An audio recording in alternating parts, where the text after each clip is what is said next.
Hello everyone, welcome back to the channel. तो आज हम सर से बात करेंगे रिलेशनशिप्स के बारे में। Good morning sir. Morning. Sir, सबसे पहले what is the proper definition of a relationship? Relationship में दो लोगों की कम से कम दो क्वालिटीज बिल्कुल सेम होनी चाहिए। यदि वो दो क्वालिटी उनकी सेम है तो उन्हें एक दूसरे के साथ बार बार बात करने का मन करता है, कंफर्टेबल फील करते हैं। तो यदि ये दो क्वालिटी कोई भी आप ऐसी चुन लें तो वो एक अच्छा रिलेशनशिप हो सकता है।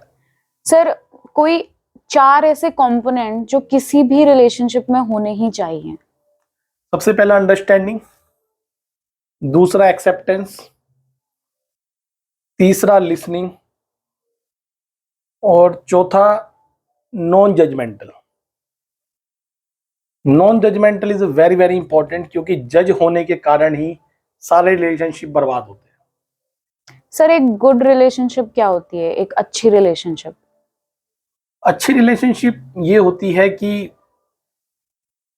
जिसमें आदमी एम्पैथेटिक हो, एम्पैथेटिक कि दूसरे के जूते में पैर डाल के देख सके, और उसे ही अंडरस्टैंडिंग माना जाता है। कई बार केवल ये बात कि तुम मुझे समझो, ये एक ऐसी डिमांड है जो इस रिलेशनशिप को टॉक्सिक बनाता है। तो ये प्रयास रहना कि हम दूसरे को ज्यादा समझें, ये ही अगर आपका एफर्ट है तो आपको लगेगा कि दूसरा मुझे बहुत ज्यादा समझ रहा है। तो ये मेरे ख्याल में गुड रिलेशनशिप की एक पहचान है। सर, मोस्टली हर रिलेशनशिप में दो बहुत मेजर कंपोनेंट्स आते हैं, एक है जेलसी और एक है इनसिक्योरिटी। तो इसके ऊपर आप क्या बोलना चाहेंगे?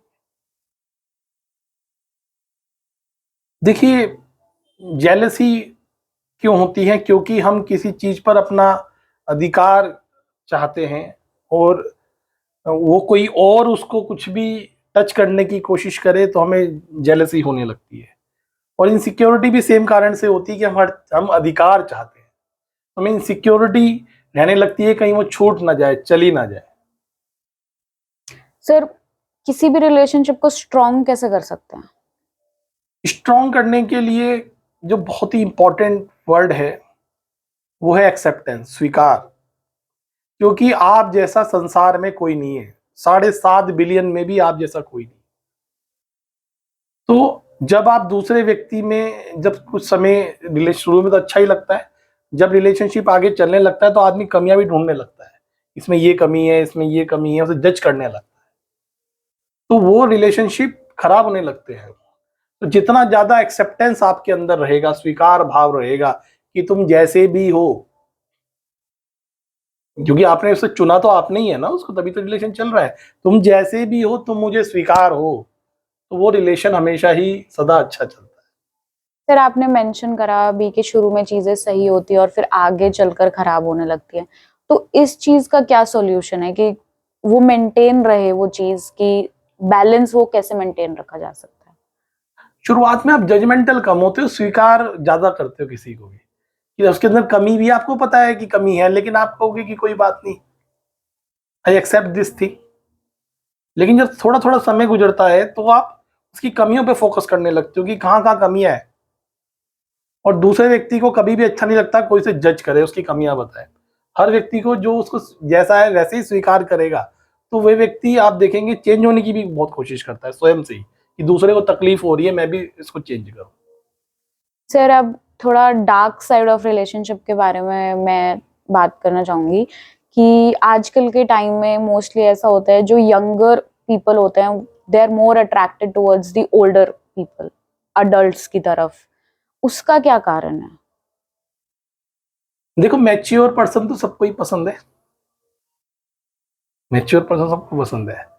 तो और वो बातें जो करते हैं ना मैच्योर लोग, उन्हें ये समझ होती है कि कहाँ पे गड्ढा है वहां पे पानी भरेगा। तो ये मैच्योर लोगों को ज्यादा समझ होती है।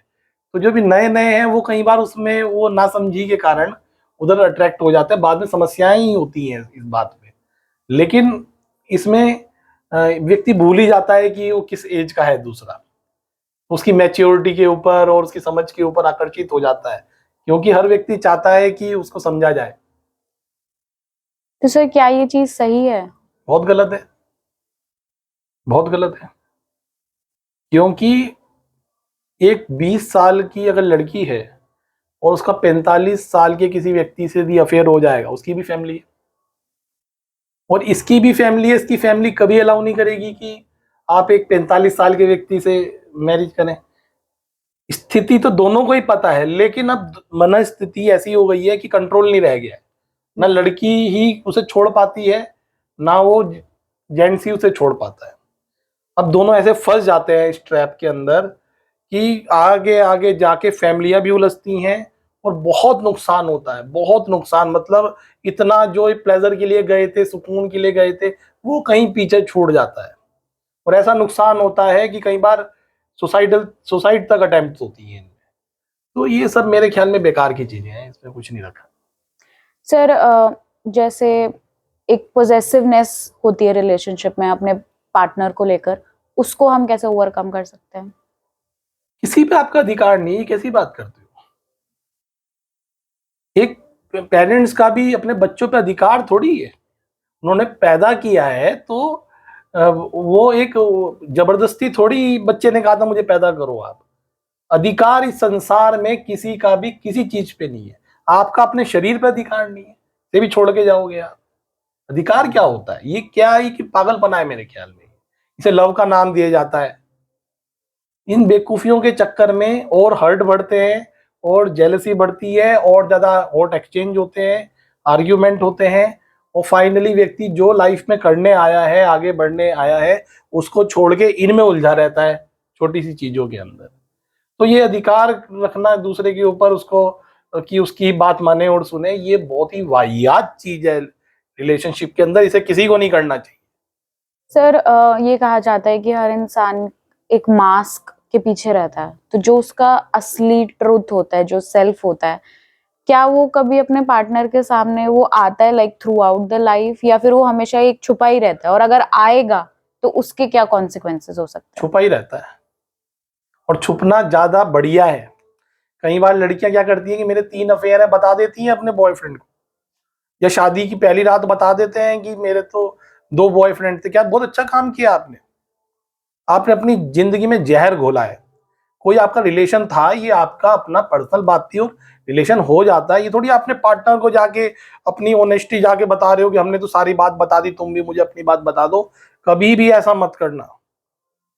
ये आपकी लाइफ में केवल टॉक्सिन्स घोलेगा। जब लड़ाई होगी आपको ताने दिए जाएंगे इस बात के और आपको और ज्यादा हर्ट होगा। तो ये कभी नहीं करना है आपको। लेकिन सर अगर इस चीज को लॉयल्टी के साथ जोड़ दिया जाए और ये अपना सेल्फ गिल्ट आ जाए कि मैं इससे कुछ छुपा रही हूँ या छुपा रहा हूँ, तो वो चीज कैसे फिर ओवरकम होगी? ये लॉयल्टी नहीं है,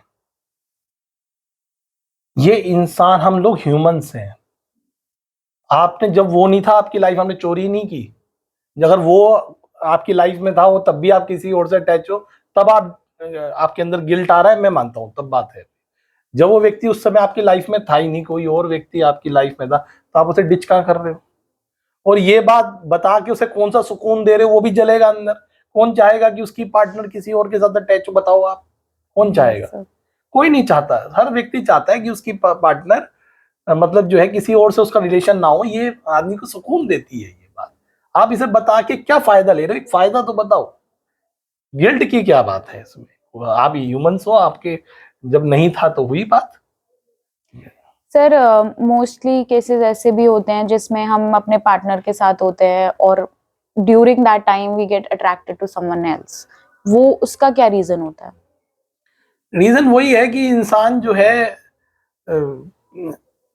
नए नए एक्सपेरिमेंट करना चाहता है। और लॉयल तो मेरे ख्याल में बहुत मॉरल वाली बातें हैं, लेकिन नेचुरल जो हम इंसान हैं वो लॉयल वाला बात कम होती है, प्लेजर वाली बात ज्यादा होती है। तो एक पार्टनर के साथ कहाँ मजा आता है इंसान को? तो मल्टीपल पार्टनर को आदमी ट्राई करता है। और कई बार लड़कियां ज्यादा लॉयल होती हैं, लड़के कम लॉयल होते हैं। लड़के तो मोर देन 99% लॉयल नहीं होते। लड़कियों को मैं मानता हूँ कि 60% लॉयल होती हैं वो, क्योंकि वो लविंग एंड केयरिंग उनका बेस होता है कि मेरे को अंडरस्टैंड कर रहा है, लव एंड केयर कर रहा है, तो उनके लिए सब मोर देन इनफ है। ये उनके लिए कोई चीज, कोई व्यक्ति इंपॉर्टेंट नहीं है। मतलब दुनिया का बड़े से बड़ा हैंडसम इंसान उनके लिए कुछ नहीं है उस मामले में। तो लड़कियां इस मामले में ज्यादा लॉयल देखता हूँ। सर मेरा लास्ट क्वेश्चन कि हमने मोस्टली देखा है एक ही लड़ाई होती है कि मतलब जो फीमेल होती है कि तुम समझते नहीं हो, तुम लॉजिकल, हर चीज में प्रैक्टिकल प्रैक्टिकल, और औरतें बहुत इमोशनली, घर को संभालने वाली, हर चीज को अलग नजरिए से देखने वाली होती है। तो इसको बैलेंस कैसे किया जा सकता है? देखिए वही एक्सेप्टेंस की बात मैंने बताई, ईश्वर ने वीमेन को इमोशनल ही बनाया है, वो कितनी भी लॉजिक वाली हो, भले ही वो जज हो सुप्रीम कोर्ट की, लेकिन वो इमोशनल फैक्टर ही उसका अंडरस्टैंडिंग का बेस रहेगा। उसका अंडरस्टैंडिंग का बेस लॉजिक नहीं हो सकता कभी। और जो जेंट्स होते हैं इनका अंडरस्टैंडिंग का बेस लॉजिक ही होगा। इमोशंस इनको समझ नहीं आते, ये किसी को कन्विंस करने के लिए चलो काम चलता रहे, भले ही समझने की कोशिश करते हैं, ऐसी बात नहीं है, लेकिन वीमेन के स्तर पे ये नहीं जा पाते। तो कम से कम ये स्वीकार कर लो कि वीमेन जो है ये इमोशनल ही होती हैं। रो रही हैं तो रोने दो, कि तुम रो मत और तुम रो नहीं सकती, ये सब नहीं करना होता है। एक्सेप्ट करो, अभी उनको दुख है, रोएंगी। और वीमेन जो जो मैन होते हैं ये थोड़े से आपको दिखेंगे अकड़ू टाइप के, ऑर्थोडॉक्स टाइप के, या बहुत ज्यादा स्ट्रिक्ट दिखेंगे, तो वो ऐसा नहीं है, ऐसे ही हैं वो। उनको ईश्वर ने ऐसे ही बनाया, लेकिन अंदर से ऐसी बात नहीं है। वो अंदर से अगर आप बहुत ज्यादा टेंट्रम नहीं फैलाओगे तो थोड़े समय बाद सब बैलेंस हो जाता है। स्वीकार की बात है कि भाई वीमेन इमोशनल है और मैन लॉजिकल है, स्वीकार की बात है, स्वीकार ही बैलेंस है। और इसको किसी तरीके से आप बैलेंस नहीं कर पाओगे, फिर दोबारा गाड़ी पटरी से उतर जाएगी इसमें। तो सर आप अब कोई एक स्टेटमेंट, आप मैरिड हैं तो उसके अकॉर्डिंग आप कुछ लास्ट एक स्टेटमेंट देना चाहें अबाउट रिलेशनशिप एक्सपीरियंस से? एक्सपीरियंस तो यही था कि मैं लड़ाई को कभी भी सॉल्व करने की कोशिश नहीं करता। सॉल्व करने में और ज्यादा लड़ाइयाँ होती हैं जब रिलेशन में जाओगे। आपको सॉल्व करने की जगह उसको बिहेवियर टेक्निक से, जैसे कि मेरी जब वाइफ से लड़ाई होती है तो मैं तो रेस्टोरेंट ले जाता हूँ। मैं जितना सॉल्व करने की कोशिश करता हूँ, लड़ाई चलती ही रहती है, कोई एंड नहीं आता।